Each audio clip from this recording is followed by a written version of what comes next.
इनमें फर्क क्या है, डिफरेंस क्या है? देखो, एक्चुअल में शेयर कैपिटल में चेंज आता है इन ट्रांजैक्शंस के अंगेंस्ट में, अगेंस्ट राइट इशू। एक्चुअल में ये ट्रांजैक्शंस होती हैं और शेयर कैपिटल आपका फ्लक्चुएट करता है राइट इशू के अंगेंस्ट में, बोनस इशू के अंगेंस्ट में, एंड इशुएंस ऑफ शेयर्स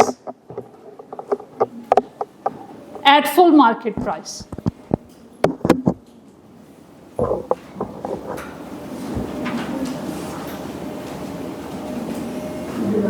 ठीक है, ये आपके शेयर कैपिटल में एक्चुअल चेंजेस हैं। पोटेंशियल चेंजेस कौन सी होती हैं?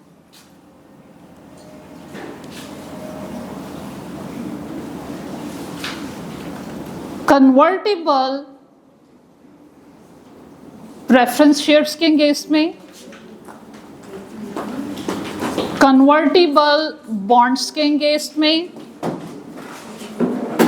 शेयर ऑप्शंस होते हैं, इनके अंगेंस्ट में जो चेंजेस आती हैं इनको पोटेंशियल कहते हैं।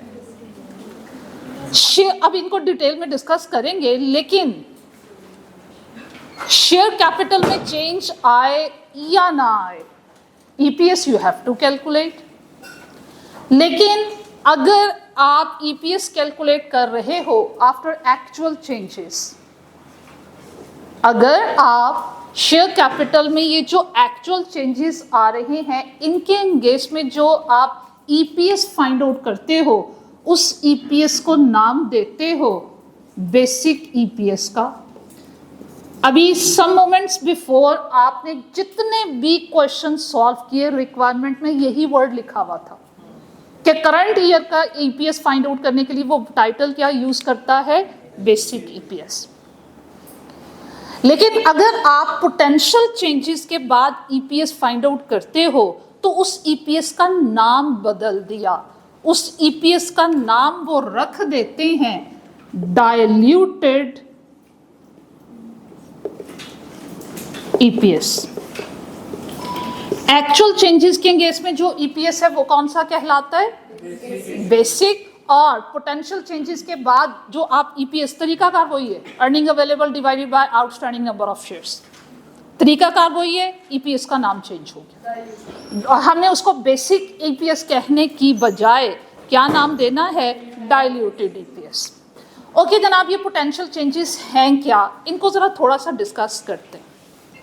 कन्वर्टिबल का वर्ड मीनिंग क्या होता है, चेंज हो जाना, कन्वर्ट हो जाना। दो तरह के इनको हम बेसिकली कहते हैं हाइब्रिड सिक्योरिटीज।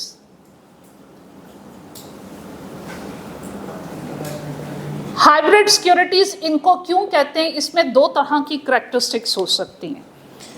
आपने ना किसी को प्रेफरेंस शेयर्स या बॉन्ड्स जब इशू किए, उनके साथ एक ऑप्शन अटैच कर दिया, और वो ऑप्शन जो अटैच कर दिया वो आपको क्या बेनिफिट दे रहा है, वो आपको ये ऑप्शन अटैच करके दिया कि अगर आप चाहो तो एक स्पेसिफिक टाइम पीरियड के बाद प्रेफरेंस शेयर्स को या बॉन्ड्स को इक्विटी शेयर्स में यू कैन कन्वर्ट। जो हाइब्रिड सिक्योरिटीज होती हैं उनमें दो जितने भी आपके फाइनेंशियल इंस्ट्रूमेंट्स हैं उनके मल्टीपल करैक्टरिस्टिक्स होती हैं। आप एक सिक्योरिटी को दूसरी सिक्योरिटी में कन्वर्ट कर सकते हो। अगर आपने कन्वर्टिबल प्रेफरेंस शेयर्स परचेज किए हैं तो आपके पास एक ऑप्शन है कि एक स्पेसिफिक टाइम पीरियड के बाद जो कंपनी आपको बताएगी उसके बाद आप अपने प्रेफरेंस शेयर्स को इक्विटी शेयर्स में कन्वर्ट कर सकते हो। इससे होगा क्या, आपका स्टेटस बदल जाएगा। आप पहले प्रेफरेंस शेयर होल्डर थे, क्रेडिटर थे, अब आप ऑर्डिनरी शेयर होल्डर हो गए, ऑनर हो गए। पहले आपको फिक्स अमाउंट ऑफ डिविडेंड मिलता था, अब आपको फ्लक्चुएटिंग जो है वो डिविडेंड की अमाउंट मिलेगी। इसी तरह कन्वर्टिबल बॉन्ड्स क्या हैं, जब आपने कंपनी को लोन दिया और उसने आपको लोन सर्टिफिकेट इशू किया, उस लोन सर्टिफिकेट को कभी लोन स्टॉक कहते हैं, कभी बॉन्ड्स कहते हैं और कभी डिबेंचर्स बोलते हैं। अगर आपके पास बॉन्ड्स डिबेंचर्स हैं, कंपनी को कर्जा दिया हुआ है, आपने कंपनी में इन्वेस्टमेंट की हुई है, आपके पास ये बॉन्ड्स या डिबेंचर्स हैं और उनका स्टेटस क्या है, कन्वर्टिबल, तो होगा क्या, एक स्पेसिफिक टाइम पीरियड के बाद आपके पास ऑप्शन होगा कि आप अपने डेट इंस्ट्रूमेंट को कन्वर्ट कर सकते हो ऑर्डिनरी शेयर्स में। उससे भी क्या होगा, पहले आप क्रेडिटर थे, आपके पास बॉन्ड्स और डिबेंचर्स थे, आपको इंटरेस्ट मिल रहा था, अब जब आप अपना स्टेटस ऑर्डिनरी शेयर होल्डर में कन्वर्ट कर लोगे, अब आपको क्या मिलेगा? डिविडेंड। ऐसा है, ये होते कन्वर्टिबल, पहले वाला स्टेटस खत्म हो जाता है और नए वाले स्टेटस में आप आ जाते हो। इसके ऑपोजिट जो ऑप्शंस या वारंट्स होते हैं उनमें क्या होता है? फर्ज कीजिए आपके प्रेफरेंस शेयर्स या बॉन्ड्स के साथ कन्वर्टिबल का वर्ड नहीं लिखा हुआ, ऑप्शन का वर्ड लिखा हुआ है। ऑप्शंस में क्या होता है? आपके पास प्रेफरेंस शेयर्स हैं, वो कन्वर्टिबल नहीं है, ऑप्शनल प्रेफरेंस शेयर्स हैं। उससे होगा क्या? आपको एक राइट दिया जा रहा है कि एक स्पेसिफिक टाइम पीरियड के बाद आप हमसे हमारे ऑर्डिनरी शेयर्स परचेज कर सकते हो। और अगर मैंने उनके ऑर्डिनरी शेयर्स परचेज किए तो मुझे जो ऑलरेडी सिक्योरिटी मेरे पास है उसको कन्वर्ट नहीं कराना, वो सिक्योरिटी भी मेरे पास रहेगी और मेरे पास ऑर्डिनरी शेयर्स भी आ जाएंगे, नई सिक्योरिटीज भी आ जाएंगी मेरे पास। मेरा पहले वाला स्टेटस भी रहेगा और मेरा दूसरा स्टेटस भी हो जाएगा। इसको कहते हैं ऑप्शंस। एक स्पेसिफिक टाइम पीरियड के बाद आपके पास ये राइट है। ऑप्शंस क्या है? राइट है आपके एग्जिस्टिंग शेयर होल्डर्स के पास, एग्जिस्टिंग क्रेडिटर के बाद, कि आप एक स्पेसिफिक टाइम पीरियड के बाद कंपनी से ordinary shares you can purchase.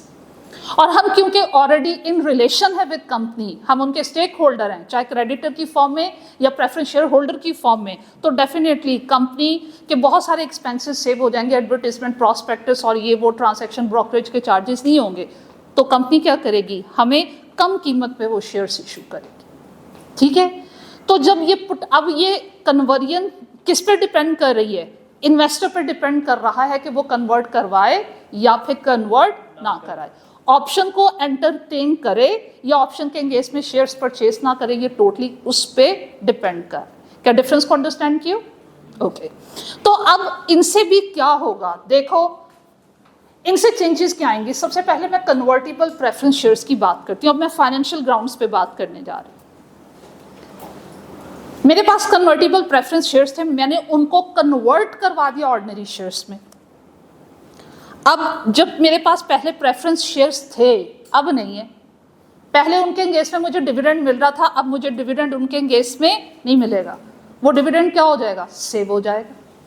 जब वो डिविडेंड सेव हो जाएगा, जो पैसा बच जाएगा उस पर सारे का सारा स्टेक किसका होता है? ऑर्डिनरी शेयर होल्डर का।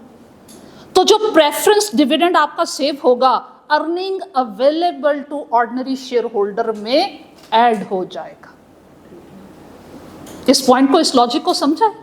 पहले प्रेफरेंस शेयर्स इशू किए हुए थे, मुझे डिविडेंड देना पड़ रहा था और उस डिविडेंड की वजह से earning available to ordinary share holder कम हो रहा था, हम माइनस कर रहे थे। अब क्या करेंगे? ऐड बैक करेंगे। क्यों? अब स्टेटस प्रेफरेंस शेयर्स का रहा ही नहीं है, अब प्रेफरेंस शेयर्स रहे ही नहीं है, उनके एंगेज में मुझे डिविडेंड पे करना नहीं पड़ेगा। तो वो जो अर्निंग डिविडेंड की बच जाएगी वो किन के लिए अवेलेबल होगी? सबको पेमेंट कर लेने के बाद वो ऑर्डिनरी शेयर होल्डर के लिए अवेलेबल। तो आपने क्या करना है? जो X earning available to ordinary share holder थी उसमें आपने क्या करना है? प्रेफरेंस डिविडेंड को ऐड करोगे तो earning available to ordinary share holder आएगा। एक तो ये। अब न्यूमरेटर में ये चेंज आएगा, against convertible preference share. Denominator में क्या चेंज आएगा? डेफिनेटली आपके नंबर ऑफ ऑर्डिनरी शेयर्स बढ़ जाएंगे, तो वो आउटस्टैंडिंग शेयर्स में ऐड हो जाएंगे। लेकिन ऐड करने के लिए आपने वही टेबल यूज करना है जो आउटस्टैंडिंग शेयर्स का मैंने यहाँ टेबल ड्रॉ किया हुआ था। उस टेबल में सबसे पहले क्या कॉलम आएगा? डेट, फिर उसके बाद ट्रांजैक्शन, फिर उसके बाद नंबर ऑफ शेयर्स, फिर उसके बाद टाइम फैक्टर, फिर एडजस्टमेंट फैक्टर। मल्टीप्लाई करोगे तो एंड में आउटस्टैंडिंग शेयर्स आएंगे, उनको आप ऐड करोगे। यहाँ तक बात फॉलो करी? ओके। अब दूसरे में एज्यूम करो आपके पास कन्वर्टिबल प्रेफरेंस शेयर्स नहीं है, बल्कि क्या है? कन्वर्टिबल बॉन्ड्स हैं। बॉन्ड्स के केस में हमें ऑलरेडी क्या पे करना पड़ रहा था? इंटरेस्ट। इंटरेस्ट बिफोर टैक्स होता है या after tax? Before tax. Because of interest company को क्या मिलती है? Tax shield. टैक्स शील्ड, अब आपने टैक्स में तो ये चीजें पढ़ ली होंगी, टैक्स शील्ड पढ़ ली हुई है ना? नहीं पढ़ी हुई। टैक्स शील्ड क्या होती है? ऐसे एक्सपेंसेस जो टैक्स की कैलकुलेशन से पहले आते हैं, उन एक्सपेंसेस की वजह से प्रॉफिट कम हो जाता है और प्रॉफिट के कम होने से मुझे टैक्स कम पे करना पड़ता है। उस एक्सपेंस की वजह से मुझे जितना टैक्स कम पे करना पड़ेगा उसे कहते हैं टैक्स शील्ड। जब भी कोई एक्सपेंस टैक्स से पहले इनकम स्टेटमेंट में आता है, उसकी कहीं पे भी एडजस्टमेंट करनी हो, फुल वैल्यू एडजस्ट नहीं करते, हमेशा आफ्टर टैक्स उसकी वैल्यू एडजस्ट करते हैं। क्यों? क्योंकि उस पर टैक्स शील्ड मिल रही होती है। इसको अंडरस्टैंड करने के लिए अगर आपने पहले नहीं पढ़ा, चले मैं यहाँ पे आपके साथ सपोज किए लेती हूँ। फर्ज कीजिए बेटे मेरे पास PBIT था, सपोज करें 100, इसमें से मैंने इंटरेस्ट माइनस किया और इंटरेस्ट था सपोज 20, तो मेरे पास प्रॉफिट बिफोर टैक्स कितना आया? 80। अब फर्ज कीजिए टैक्स का रेट क्वेश्चन में दिया गया है 10%, 80 का 10% कितना बना? 8। तो मेरे पास प्रॉफिट आफ्टर टैक्स कितना हुआ? 72।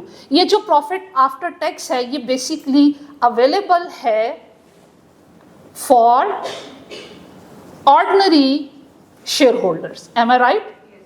हम प्रेफरेंस शेयर्स को फॉर द टाइम बीइंग अगर इग्नोर करें। अब फर्ज कीजिए मैंने क्या किया, अपना लाइबिलिटी पे ऑफ कर दी, मेरा कोई इंटरेस्ट का एक्सपेंस नहीं था और नेक्स्ट ईयर भी मेरा PBIT 100 था, माइनस किया इसमें से 10% टैक्स, टैक्स का रेट वही था 10%, ये कितना बना? 90। ये है PAT। इन दोनों में फर्क देखो किस चीज का है। जब इंटरेस्ट है तो मेरे पास मुझे टैक्स कितना पे करना पड़ा है? 8। और जब आपके पास इंटरेस्ट नहीं है तो मुझे टैक्स कितना पे करना पड़ रहा है? 8 की बजाय कितना पे करना पड़ रहा है? 10। अच्छा, अब टैक्स में जो 2 रुपए की मुझे सेविंग हो रही है बिकॉज ऑफ दिस एक्सपेंस हो रही है। अगर इंटरेस्ट ना होता तो मेरा टैक्स की पेमेंट कितनी होती? 10, बट बिकॉज ऑफ इंटरेस्ट मुझे टैक्स कितना पे करना पड़ रहा है? 8। और इसका मतलब है कि जो मेरा एक्चुअल में इंटरेस्ट का एक्सपेंस है वो 20 नहीं है, वो कितना है? 18 है। क्यों 18? कैसे? 18 इस तरह का है कि इंटरेस्ट का एक्सपेंस जो मुझे पड़ रहा है वो 20 मैंने पे किया है, लेकिन उस पर मुझे जो टैक्स बेनिफिट मिल रहा है वो कितने का मिल रहा है? 2 का। तो मेरा नेट टैक्स एक्सपेंस कितना हो गया? सॉरी, नेट इंटरेस्ट एक्सपेंस कितना हो गया? 80। ठीक है, तो हमेशा वो तमाम एक्सपेंसेस जो PA टैक्स से पहले आते हैं उन एक्सपेंसेस की वजह से होता क्या है? प्रॉफिटेबिलिटी कम हो जाती है और प्रॉफिटेबिलिटी के कम होने से मुझे टैक्स कम पे करना पड़ता है, और जो कम टैक्स पे करना पड़ता है उसे टैक्स बेनिफिट कहते हैं या टैक्स शील्ड कहते हैं, और ये रेलेवेंट होता है। इसलिए जब भी कोई ऐसा एक्सपेंस आपने किसी भी किस्म की अकाउंटिंग हो, financial accounting, cost management accounting, financial management, हमेशा कहीं पे भी आपने कोई ऐसा एक्सपेंस अकाउंट फॉर करना है जो टैक्स से पहले आता है, वो हमेशा आफ्टर टैक्स लेते हैं। और आफ्टर टैक्स मेरे पास नेट एक्सपेंस कितना है? 18। चलिए, ये बात क्लियर हुई। अब यहां आते, कन्वर्टेबल बॉन्ड्स हैं। बॉन्ड्स को मैंने किस में कन्वर्ट करवा लिया? ऑर्डिनरी शेयर्स में। तो उसके एंगेज में मुझे अब इंटरेस्ट पे करना नहीं पड़ेगा, वो मेरा बेनिफिट हो जाएगा। और उस बेनिफिट को मैंने क्या करना है? अब earning available to ordinary share holder में ऐड करना है, लेकिन कितनी अमाउंट ऐड करनी है? हमेशा आफ्टर टैक्स। ठीक है, ये बात फॉलो नहीं करी? ये पॉइंट समझ में आया है? और गुमसुम होके बैठ गए हो? इधर देख लो, 20 का 18 डायरेक्टली निकाला जा सकता है। देखो टैक्स कितने परसेंट है? 10%। आफ्टर टैक्स कितने परसेंट रह जाएगा? 90%। और वो कितना बनेगा? 80। तो जब भी आपने इंटरेस्ट ऐड बैक करना है या कहीं पे भी इंटरेस्ट की एडजस्टमेंट करनी है, वो हमेशा क्या करनी है? After tax. अब क्लियर है? परेशान ही कर दिया तुम लोगों ने। चलो पहले इतनी प्रैक्टिस करवाती हूँ, ऑप्शन की बात बाद में करती हूँ। सिट स्टैंड करवाऊं या रिस्पॉन्स आएगा? ठहर, जो ना आए तो रिस्पॉन्स। मुझे लगा मैं ही क्लास में बोल रही हूँ, सब सोए में। मैंने तो नहीं 2.5 घंटे टैक्स पढ़ाया।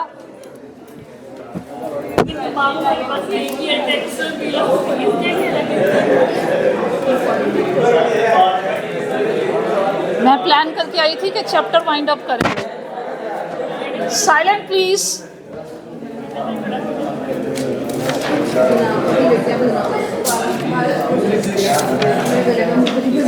ओह शिट, एक बात तो हम, चलो वो उसके बाद करते हैं। राइट इश्यू मुझे याद नहीं कराने थे, डाइल्यूटेड की तरफ चले गए। चलो खैर, आइएगा एग्जाम्पल नंबर 16। एक बात बताओ, डाइल्यूटेड के वर्ड मीनिंग क्या होते हैं? कंसिस्टेंसी कम हो जाना। आपका जो डाइल्यूटेड ईपीएस होता है वो हमेशा बेसिक ईपीएस से कम होता है, इसलिए उसको डाइल्यूटेड ईपीएस कहते हैं। फिर से सुनो, डाइल्यूटेड का वर्ड मीनिंग क्या होता है? कंसिस्टेंसी कम हो जाना, वैल्यू का कम हो जाना। हमेशा जो डाइल्यूटेड ईपीएस होगा वो आपकी बेसिक ईपीएस से कम होगा। और अगर इन पोटेंशियल चेंजेस के बाद ईपीएस कम होने की बजाय बढ़ गया, उसको डाइल्यूटेड नहीं कहते, उसे फिर कहते हैं एंटी डाइल्यूटेड। ठीक है, फिर से सुनिए, अगर पोटेंशियल चेंजेस के बाद आप ईपीएस कैलकुलेट कर रहे हो वो बेसिक ईपीएस से कम है तो उसका नाम क्या होगा? डाइल्यूटेड। और अगर आपने इन पोटेंशियल चेंजेस के बाद ईपीएस कैलकुलेट किया और वो बेसिक से कम होने की बजाय बढ़ गया, फिर उसका नाम चेंज हो जाएगा और वो क्या हो जाएगा? Anti diluted. चलो भाई आइए जनाब, एग्जाम्पल नंबर 16।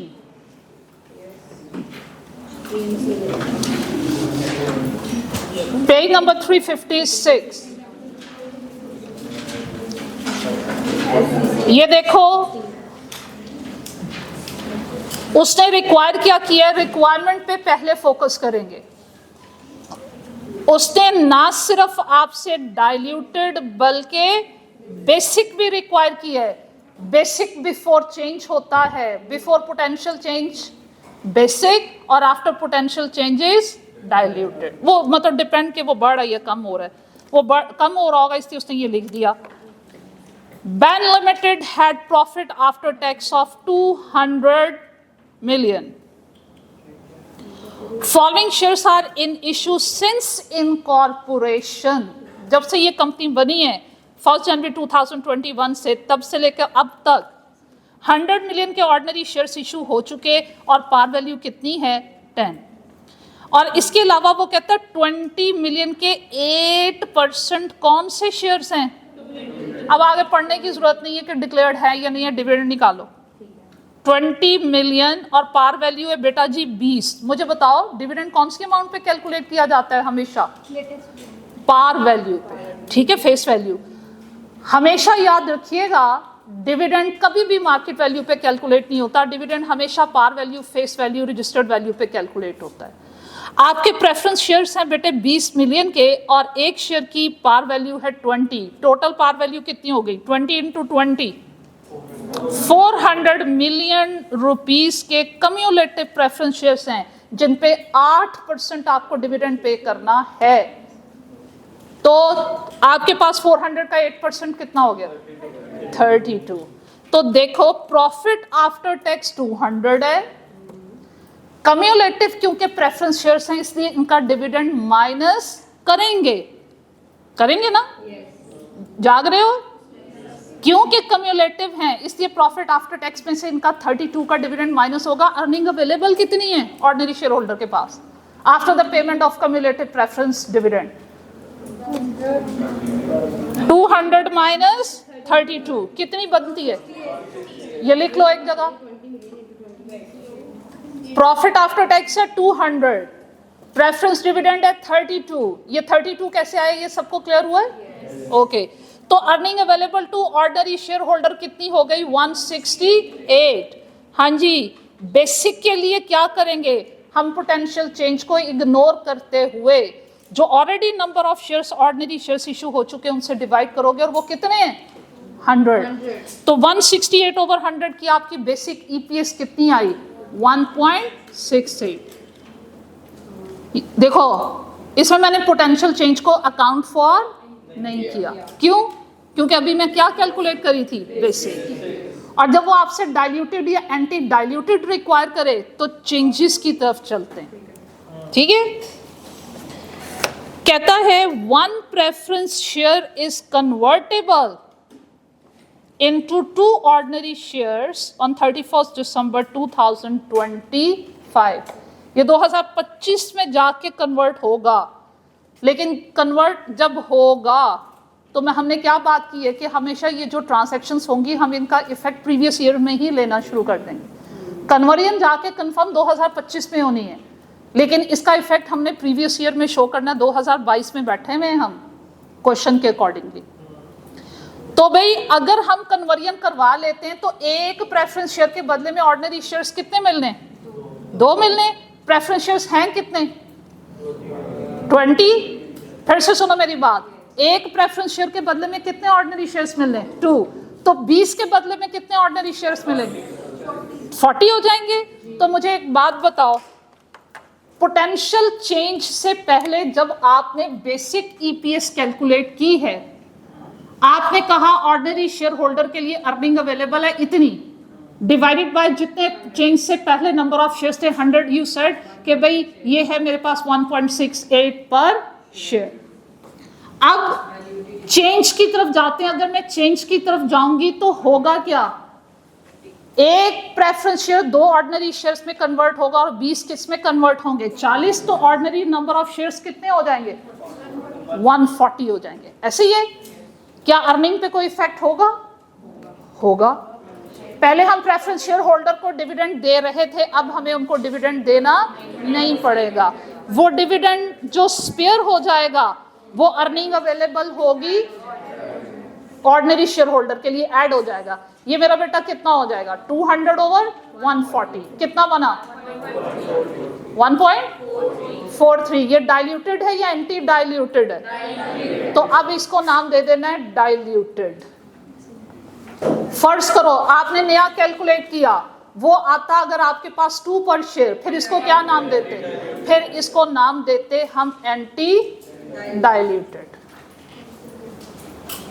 हाँ जी, क्लियर हुई ये बात? अच्छा भाई, अब यहां पे एक वर्किंग और एक्स्ट्रा करता है। यहां हमने एक टोटल एवरेज फाइंड आउट करी है, वो सिर्फ जो चेंज आ रहा है उनका ईपीएस फाइंड आउट कर रहा है। चेंज क्या आ रहा है न्यूमरेटर में? कन्वर्जन के बाद अर्निंग में इंक्रीज होगा 32 का और शेयर्स में कितना इंक्रीज होगा? 40 का।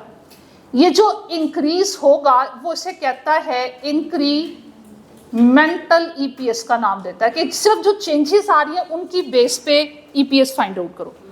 और क्या चेंज आया? अर्निंग में चेंज आया 32 का और शेयर्स में चेंज आया 40 का। ये कितना हुआ?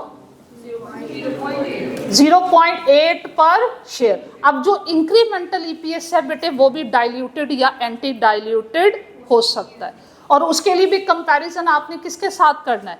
एक्सईपीएस के साथ करना है, ठीक है। और ये करंटली ईपीएस से क्या है? कम है, तो इसका मतलब ये कौन सा हुआ? ये आपके पास हुआ डाइल्यूटेड। सॉल्यूशन देखिए। हाँ जी बेटा, सॉल्यूशन चेक कर लीजिए। मैम ये भी करनी है वर्किंग? ये अगर वो रिक्वायर करे तो कर दीजिएगा, नहीं रिक्वायर करे तो स्किप कर दीजिएगा। 17 जरा देखिए और फिर मैं आपसे डिस्कस करती हूँ। ये आपने खुद ही देखनी है।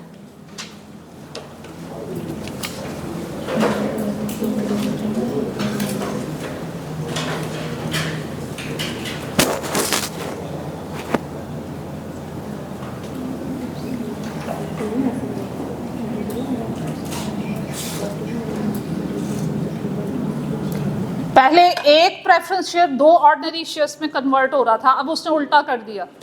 समझाओ मुझे पढ़ के। पॉज लीजिएगा, पॉज। नेक्स्ट अंडरस्टैंडिंग आप मुझे समझाओगे।